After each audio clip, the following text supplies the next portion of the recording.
कल से एक राजनीतिक दल को बुखार आ चुका है।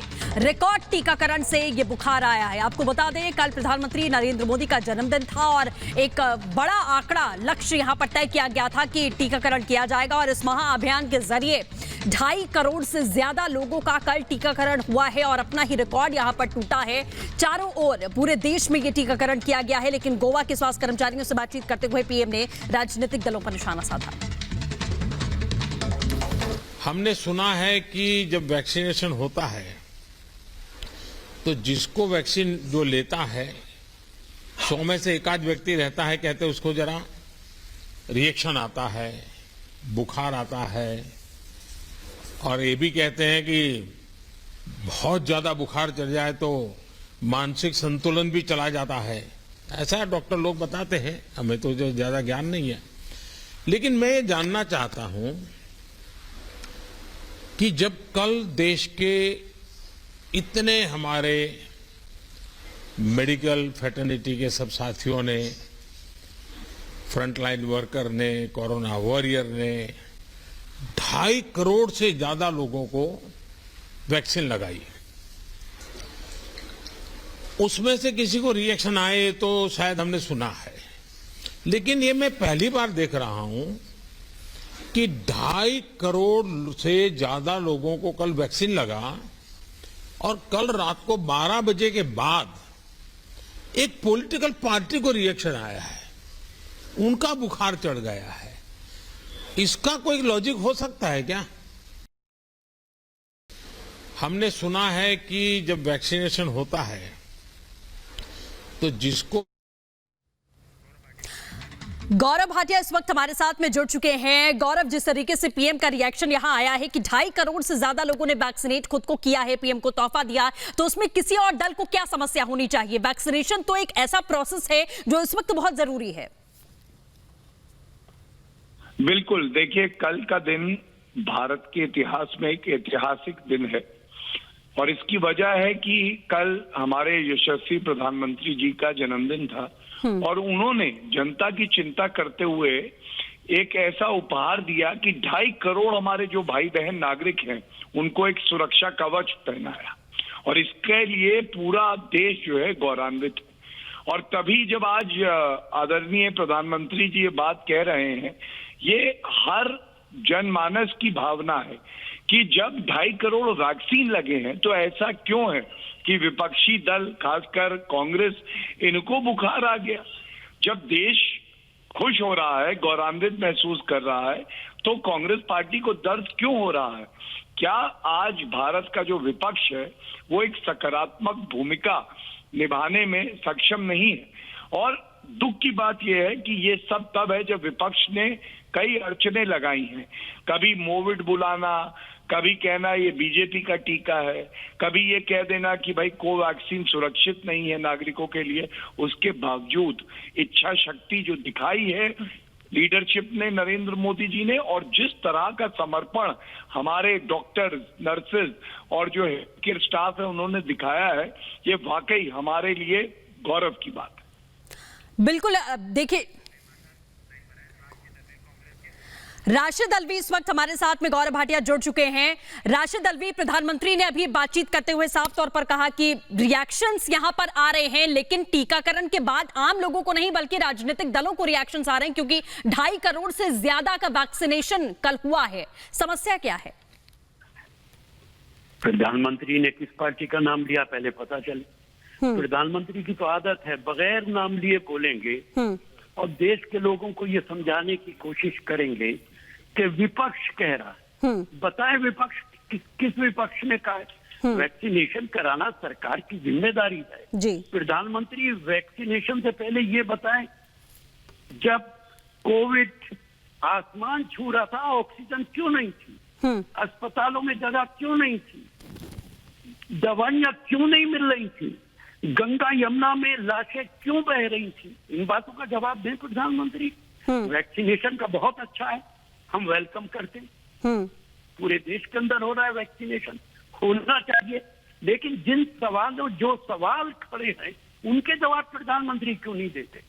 वैक्सीनेशन पे किसको एतराज है? बहुत अच्छा है, होना चाहिए, करना चाहिए, हो रहा है। और इसके अंदर विपक्ष भी शामिल है। जहां जहां विपक्ष की सरकारें हैं वहां वो पूरा वैक्सीनेशन कर रही, लेकिन जो बड़े सवाल हैं उनका जवाब कभी प्रधानमंत्री ने ठीक है। गौरव भाटिया हमारे साथ जुड़े हैं, वो जवाब देंगे आपके सवालों का। गौरव भाटिया, राशिद अल्वी का सवाल ये है कि नाम बिना नाम लिए कटाक्ष क्यों किया गया, और जो बड़े सवाल हैं जो प्रधानमंत्री से पूछे जा रहे हैं उन सवालों का जवाब कब मिलेगा? आप इसका जवाब दीजिए। देखिए, जिस बुखार की बात आदरणीय प्रधानमंत्री जी ने करी, मुझे लगता है कि राशिद अल्वी जी को भी वही बुखार हो रखा है। हमेशा नकारात्मक बातें करना, इनको ये दिखाई नहीं दे रहा कि दूसरी जो वेव आई उसको कैसे नियंत्रित किया गया। प्रधानमंत्री जी ने स्वयं बैठक ली और उसके बाद उचित ठोस कदम उठाए गए। इनको ये दिखाई नहीं दे रहा कि तीसरी वेव को किस तरह से रोका गया है। इनको ये दिखाई नहीं दे रहा कि किस तरह से आज भारत 80 करोड़ वैक्सीन लगाने के आसपास पहुंच गया है। ये अपने आप में बहुत बड़ी उपलब्धि है। ये लोग जनजात रुदाली हैं, केवल रोने आते हैं। और देखिए, अगर राशिद अल्वी जी अध्यक्ष होते कांग्रेस पार्टी के कि वो स्वागत कर रहे हैं तो अच्छा लगता, लेकिन राहुल गांधी ने, सोनिया गांधी ने क्या तारीफ करी डॉक्टर्स की। ठीक है, नरेंद्र मोदी जी से नफरत हो सकती है, लेकिन डॉक्टर्स की क्या तारीफ करी, नर्सेस की तारीफ करी। क्या ये कहा कि हाँ ये गौरव का पल है? नहीं कह पाए। बिल्कुल ठीक है गौरव जी, इसका जवाब राशिद अल्वी जी से ले लेते हैं। राशिद अल्वी जी, गौरव भाटिया का ये कहना है कि सकारात्मक पहलू क्यों नहीं देखा गया, जो बड़े कदम उठाए गए, मीटिंग्स की गई, उसके बाद में सेकेंड वेव को कंट्रोल किया गया, उस पहलू की बात क्यों कांग्रेस पार्टी नहीं करती है? देखिए, असल में ये भाटिया यंग हैं, नौजवान हैं, अभी ठीक राजनीति मेरे ख्याल से नहीं समझते। विपक्ष का काम ये नहीं होता है कि सिर्फ सरकार की अच्छी बातों की तारीफ करे। सोनिया गांधी ने कोई एतराज भी नहीं किया जो ये कह रहे कि सोनिया गांधी क्यों नहीं बोली। जो विपक्ष की जिम्मेदारी होती है वो ये होती है कि सरकार को ये बताए कि आपकी क्या कमियां हैं। आप ये इनसे कहो कि मेरी इन सवालों का जवाब क्यों नहीं दे रहे। गंगा यमुना में कभी लाके बहती हुई देखी है? तुम भी उत्तर प्रदेश के रहने वाले हो, कभी देखा है क्या ऑक्सीजन गायब हो गई है, लोग मर रहे हैं? कभी हुआ है कि अस्पतालों के अंदर जगह नहीं है? कोविड का वो जमाना ऐसा था कि खून आता था तो डर लगता था, सुबह से शाम तक इत्तलाएं आती थी कि कितने लोग मर गए। उसका एहसास भी होता है तो दिल की धड़कन तेज हो जाती है। मुझे ताज्जुब होता है कि भारतीय जनता पार्टी के लोग उसे भी सपोर्ट करते हैं। एक जुमले में कहें कि हाँ भाई वो गलती थी।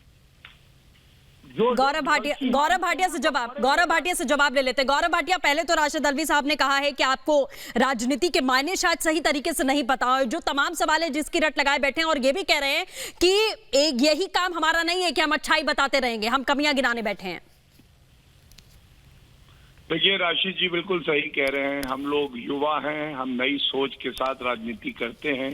हमारे आदर्श नरेंद्र मोदी जी हैं और राशिद अल्वी बुजुर्ग हैं, और ये जो पुरानी ढकियानुसी नकारात्मक प्रतीक बन गई है वो करती है तो कर रहे हैं।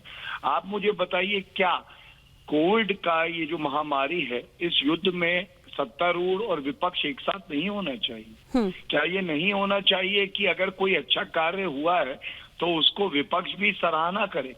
और ये कैसी आलोचना है जिसमें मोविड बुलाया जाता है, इंडियन वेरिएंट बुला दिया जाता है, जबकि वर्ल्ड हेल्थ ऑर्गेनाइजेशन कहती है कि ये इंडियन वेरिएंट के नाम से नहीं जाना जाता है।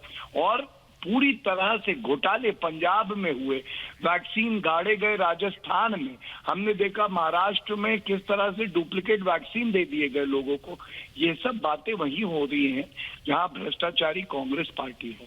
और तब भी मैं कहूंगा राजनीति नहीं करके एक साथ आए, एक दूसरे को मजबूत करें, क्योंकि हम लोग राजनीति में जनता की सेवा करने के लिए। ठीक है राशिद अल्वी साहब, देखिए सवाल ये बार बार उठता है, जब विपक्ष वैक्सीन पर सवाल उठाता है तो बार बार ये सवाल उठता है जहन में कि क्या कोरोना पर या वैक्सीनेशन पर या ऐसे अभियान पर, क्योंकि वैक्सीन जब आई तब भी बहुत सारे राजनीतिक दलों ने सवाल उठाए कि वैक्सीन बीजेपी की है, ये है वो है, हम बहुत सारे लोगों ने कहा कि हम नहीं लगवाएंगे, तो इस पर एक साथ आने की जरूरत नहीं है, इस पर हम इस तरीके के कटाक्ष आखिरकार क्यों करें?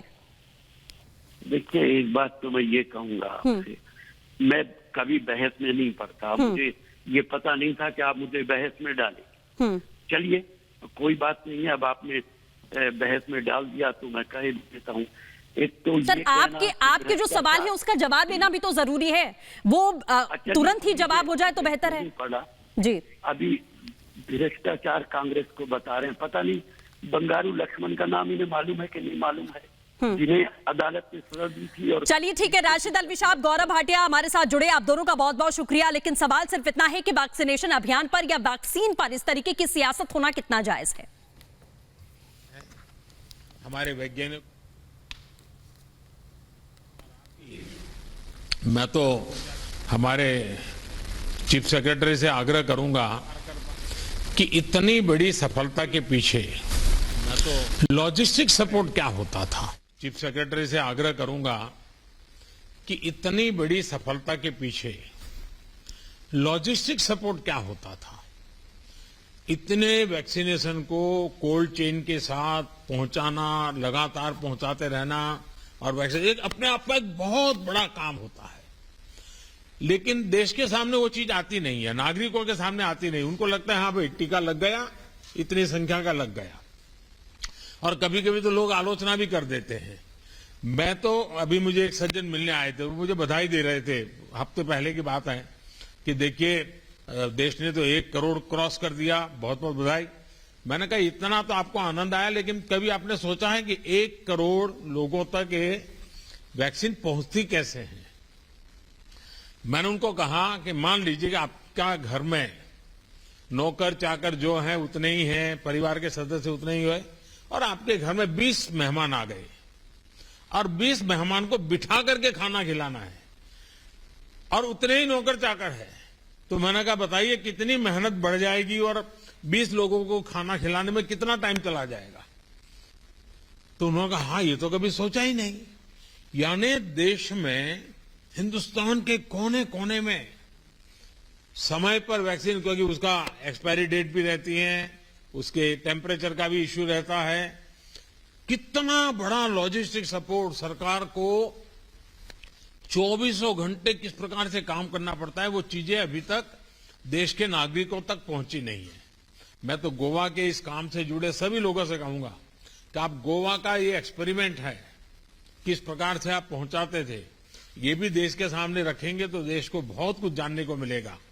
आइए हम श्रुति सुमेरा खान जी से बात करते हैं।